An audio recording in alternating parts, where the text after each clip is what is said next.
So, after 20 years, Activision is ending the Call of Duty yearly release cycle. 2023 will mark the first year that a new Call of Duty game hasn't been released. And my main thought is, it's about damn time. This information has all come from Bloomberg. The article appears to be behind a paywall, which is always fun, but I have linked it in the description nevertheless. The article goes on to say that Activision Blizzard will delay a Call of Duty game that had been planned for the next year, the first time the franchise will be without an annual mainline release in nearly 2 decades, according to people familiar with the plan. The company is pushing off the release after a recent entry in the series failed to meet expectations.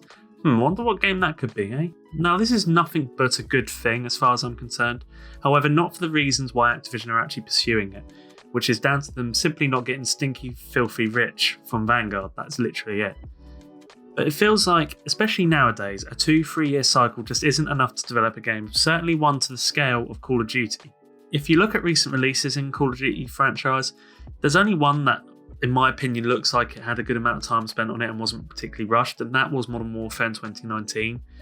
Black Ops 4 was rushed. I mean, they didn't even get a campaign in the game in the end, due to it just not working. Cold War was rushed due to Treyarch having to step in late to make the game, because they weren't due to make the 2020 COD originally. Vanguard, to a degree, also feels somewhat rushed. Now, Sledgehammer were set to make the game for 2020, and I'm assuming the scrapped release for that probably was slightly different, at the very least slightly different, to the game we ended up getting with Vanguard. And this brings the fundamental question of, should it really be quantity over quality? Now, any self-respecting person would say no, but clearly Activision was fine with this only until Vanguard got them hundreds of millions instead of billions. I mean, poor souls, how can you really live on that, eh? That's such a drop-off. Now, in the meantime, Modern Warfare 2 will be releasing this year and will be fully supported for 2 years. Now, we've had this partially with games in the past. Black Ops 3 was supported after the next Call of Duty came out. Modern Warfare had some Year 2 content. Cold War is supposedly going to get some Year 2 content. However, this will be different in the sense that I imagine what we get in Year 2 will be quite similar to what we get in Year 1, because it will be the only COD game. It's not that there's a new COD game out that's just slumped. It is going to probably be as backed in Year 2 as it was in Year 1. Now, this clearly suggests to me that Activision have a lot of confidence in this game, that it will do well and it will be popular. It is a Modern Warfare series game, so it is bound to do well. You also have Warzone, or Warzone 2 as it will be there, which will also be fully supported throughout until the next game comes out, which will be in 2024. That will see Treyarch's next game, which will hopefully have a good fair chunk of time to come up with a well-polished game, possibly for the first time since Black Ops 3, because as I said, Black Ops 4 was a bit rushed, Cold War was certainly rushed, so this would be the first time that Treyarch really get their teeth into the development of a game since Black Ops 3 back in 2015, which says an awful lot, really. Ultimately, as a whole, the franchise Call of Duty has somewhat reclaimed what it once had since the Modern Warfare reboot, but there's one main sticking point that comes to mind since those games have come out, and that is, quite often the games don't work. There are constant crashes, there are bugs, there are modes that are skimmed down like recent zombie offerings. There'll be more on that in a video coming soon.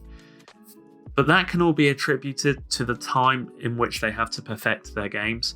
And if they have more time, that can only be good for everybody, for the players, the developers, and ultimately even the highers up, who will get their money eventually, the poor souls. Now, it does quickly need to be mentioned that this will ultimately have nothing to do with a Microsoft buyout. They're still independent of each other until that takeover goes through. I also feel like it's worth saying that I do slightly feel sorry for Sledgehammer with this news. The fact their game is essentially being used as to blame the malaise and the need for a break in Call of Duty just doesn't sit right with me. Vanguard, in my opinion, isn't all that bad. I actually find it much more enjoyable than Cold War, for example. And the reason for a gap in the development of 2 years instead of 1 should just be down to development time, not necessarily down to the money it makes. And to me, it doesn't bode well for this being a regular thing in the future.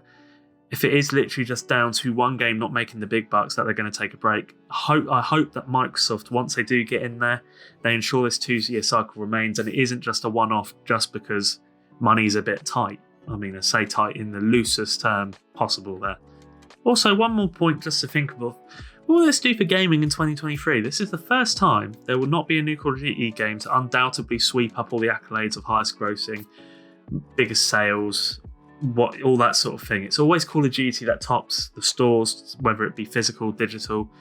Will something else take its place in 2023, or will Modern Warfare 2 manage to hang on throughout the time it is the main Call of Duty? It'll be really interesting to see. On that note, that brings us to the end of the video. What are your thoughts on COD ditching the yearly cycle? Do you agree with me, disagree, or just think I'm a twat? Let me know in the comments below. If you enjoyed this video, leave a like and subscribe for more in the future. As I hinted at previously, a video coming soon will be on the state of zombies on Call of Duty, which is something I'm quite passionate about. So if that's something that sounds like it might interest you, please do stick around. All that is left for me to say is thank you for watching, and I'll see you in another video. Goodbye.